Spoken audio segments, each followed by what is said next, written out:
Olá, alunos do 10º período. Sejam bem-vindos a esse segundo tema, a essa segunda semana. Como está estruturado essa segunda semana, esse segundo tema? No primeiro tema, nós estudamos sobre ética e moral. O capítulo do livro que foi disponibilizado, assim como o infográfico, trazia ali uma conceituação relativamente simples da ideia de ética e da ideia de moral. Nesse segundo tema, nós já vamos estudar a relação entre direito, ética e moral. Contudo, ao invés de termos ali um manual um tanto quanto simples, teremos um artigo para estudarmos sobre direito, ética e moral. Então, esse segundo tema, basicamente, ele está estruturado da seguinte forma. Nós temos ali um artigo para leitura, em seguida, nós temos esse vídeo que vocês estão vendo nesse instante, temos o fórum, como já foi dito lá no primeiro vídeo, na primeira semana que íamos trabalhar com o fórum, e temos ali 5 questões que elas vão servir ali para uma breve revisão quanto ao primeiro tema, quanto ao primeiro tópico. Além disso, no primeiro tema foi disponibilizado o fragmento de um filme da Hannah Arendt, que tratava ali da banalidade do mal.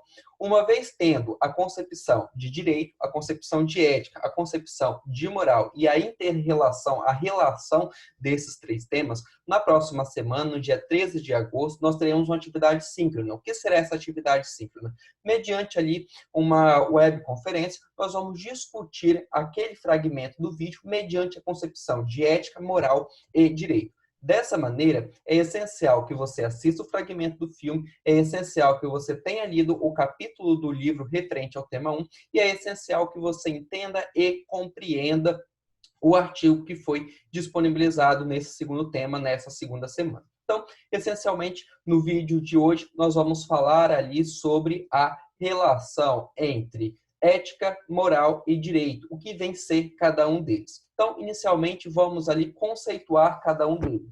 O que vem ser moral? O que nós vimos ali como conceito de moral? Nós vamos definir aqui a moral como um conjunto de hábitos oriundo de práticas reiteradas que, pelas suas constâncias, elas se tornam normas. Mas aqui, quando nós falamos que a moral ela se torna norma, nós temos que lembrar que as regras moralmente construídas, as regras morais, elas não são coercitivas. O sujeito pode não observá-las, ou seja, ele pode não cumprir. E nem por isso, necessariamente, ele vai vivenciar, ele vai sofrer uma punição. Evidentemente que aqui no conjunto de normas morais, pode ser que haja sim uma punição, mas essa punição ela vai estar ali em um campo da moralidade, em um campo um tanto quanto abstrato. Ela não vai representar, por exemplo, uma privação da liberdade desse sujeito, ou então uma privação ali quanto a alguns direitos. Evidentemente que essa regra moral, em alguns aspectos, em alguns grupos sociais, ela pode repercutir, por exemplo, com a expulsão do sujeito daquele grupo, ou então algum tipo ali de sanção perante aquele grupo. De outro modo, nós temos o conceito de ética. O que vem ser ética? Bom, podemos definir a ética aqui como um estudo geral do que é bom e do que é mal. Um dos objetivos da ética é a busca de justificativa para as regras propostas pela moral e pelo direito. Ou seja, a ética ela vai refletir sobre a moral e sobre o direito. O objeto da ética é a própria moral. O objeto da ética é a própria moral. E aqui é importante nós termos atenção que quando nós estamos falando em moral e quando nós estamos falando em direito, essencialmente nós estamos falando em norma.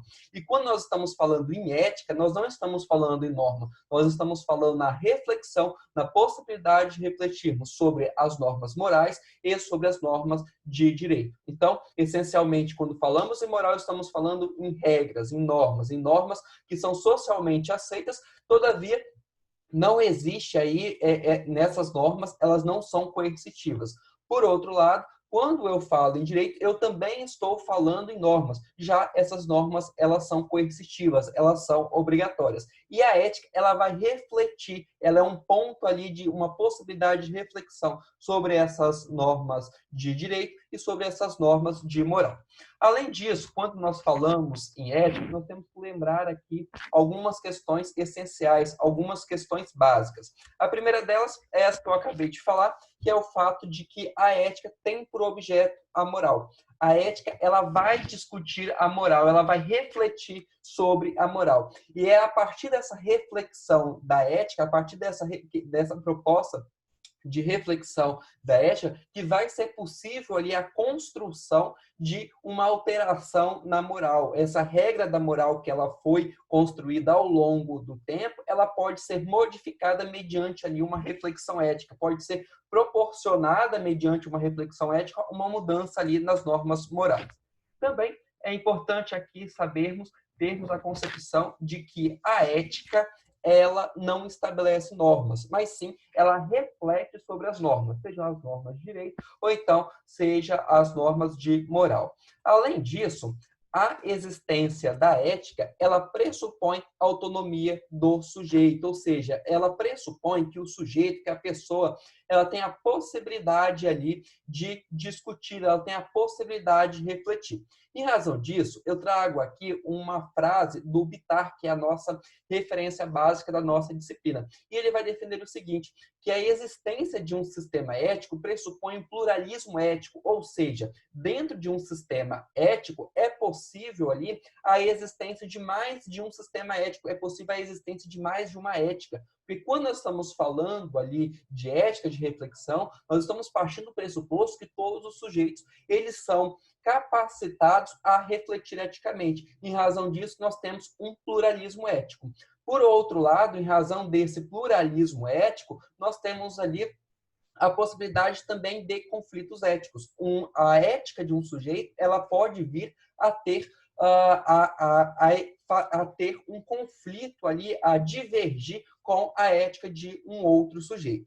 Dessa maneira, o Bitar ele traz a seguinte frase que faz com que refletimos ali sobre a ideia de ética. A ética que castra, que reduz possibilidades, que impõe forçosamente condutas, que limita as liberdades, deixa de ser uma ética no exato momento em que para esses caminhos se direciona. Ou seja, se nós temos uma ética ali que castra, se nós temos uma ética que ela reduz as possibilidades de reflexão, nós estamos deixando de falar ali exatamente de um sistema ético. Contudo, nós entramos aqui em um paradoxo. Que paradoxo seria esse? Ora, nós estamos falando de que a ética, ela pressupõe a existência ali de um pluralismo, ou seja, eu não posso fazer com que o sujeito ele reflita eticamente se eu castro esse sujeito, se eu reduzo as possibilidades de pensamento desse sujeito.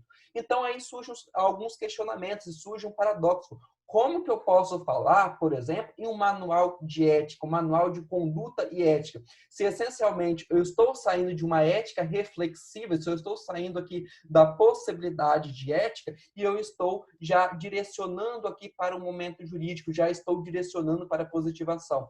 Então, fica ali uma reflexão. Seria possível falarmos de um manual de conduta e ética? Seria possível falarmos, então, de um manual de ética profissional ou, no caso aqui da advocacia, de um estatuto de ética, sendo que essa ética ela passa a ser positivada, ela passa a ser uma norma jurídica? Seria possível falarmos sobre isso? Então, esse é um ponto de reflexão aqui dessa ética. Como nós vamos pressupor esse avanço dessa ética enquanto reflexão e vamos atingir esse estatuto de ética positivada. E assim, a gente atinge aqui o conceito de direito e que vem ser o direito. Quando nós estamos falando aqui no direito, evidentemente, nós estamos falando na ciência do direito, ou mais precisamente, nós estamos falando aqui sobre normas, sobre a possibilidade de normas. Então, essencialmente, quando nós falamos aqui no direito, nós estamos falando da busca para que haja um regramento aqui de uma sociedade. E, essencialmente, esse regramento social aqui, que é delimitado pelas fronteiras de cada estado, ele tem ali o vislumbre de possibilitar uma pacificação social. E, obviamente, que nós saibamos ali previamente quais são esses regramentos a fim de que essa pacificação ela seja possível. E, não obstante, o direito também, mediante ali o direito processual, ele vai fornecer os caminhos para a resolução de possíveis conflitos. Dito isso, surgem, então, alguns questionamentos que são essenciais para essa disciplina. ou ainda, pelo menos para esse tema, né? É possível uma norma jurídica ela ser aética ou amoral? E quando eu estou me referindo aqui ao conceito de aético, eu estou falando de uma norma jurídica que ela não seja ética, ou então de uma norma jurídica que ela não seja moral, ela seja amoral. Quando eu falo em aética, significa que a partir da reflexão aqui daquilo que é ético, eu chego à conclusão de que aquela norma de direito, ela não pressupõe ali a ideia de uma ética, a ideia de algo que seja essencialmente bom. Quando eu falo aqui de amoral, eu estou falando de uma norma de direito, de uma norma jurídica que ela não está em convergência, pelo contrário, ela está em divergência ali com as normas de direito. Então, é possível uma norma jurídica, ela será ética ou amoral? Então, esse é um segundo ponto de reflexão desse tema, desse segundo tema. E um outro ponto de reflexão é o aspecto se é relevante reflexões éticas ou morais acerca do direito. Ou seja, é necessário, é importante essa reflexão aqui sobre ética e moral acerca do direito. E para encerrarmos, vamos aqui ver rapidamente um resumo, uma síntese aqui da relação entre ética, moral e direito. Quando eu estou falando de ética, eu estou falando de uma reflexão. Essa reflexão que ela vai buscar justificar a ação. Essa ação seja pelo caminho moral ou seja pelo caminho do direito. Quando a ética ela reflete sobre a ação moralmente estabelecida, eu estou falando de uma norma por adesão. O sujeito ele adere àquela norma moral uma vez que ele aderiu, uma vez que ele está inserido em um grupo. Então ele tem a possibilidade de uma não adesão. Por outro lado, quando eu falo aqui que a ética está refletindo sobre a norma de direito, eu já estou falando aqui de uma reflexão acerca de uma regra que ela é obrigatória, ou seja, o sujeito necessariamente ele deve observar aqui essa norma. Se ele não observar essa norma aqui de direito, eu estou falando de que esse sujeito ele está sujeito ali a uma punição. Então, essencialmente, quando eu falo aqui em ética, eu estou falando de uma possibilidade de reflexão. A ética ela vai refletir. E a ética ela vai refletir sobre o quê? Sobre as normas. Sejam as normas de moral e sejam as normas de direito. E quando a ética ela se propõe a refletir ali sobre as normas de direito e sobre as normas de moral, essencialmente, ela está fazendo com que seja possível tanto a moral, tanto ao direito a se modificar, a sofrer modificações. Evidentemente, quando eu falo modificação no campo moral, eu estou falando de modificações que elas vão ocorrer mais lentamente ao longo do tempo.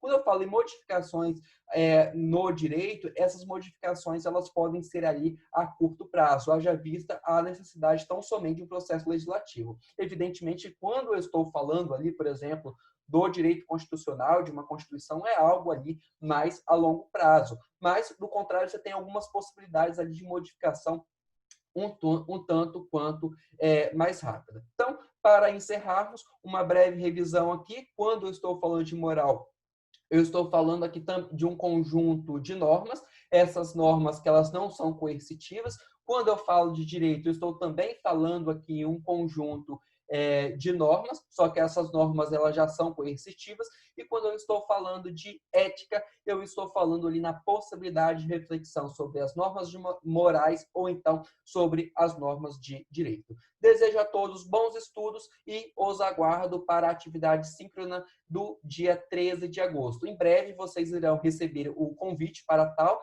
Se não receberem um convite no e-mail, no próprio tema 2 estará disponível o link ali para vocês acessarem no dia 13 de agosto, às 13h20. Mas não se esqueçam de ler o capítulo referente ao tema 1, de ler o artigo referente ao tema 2 e de assistir o fragmento do vídeo da Hannah Arendt que está disponível no tema 1. Desejo a todos bons estudos e até breve.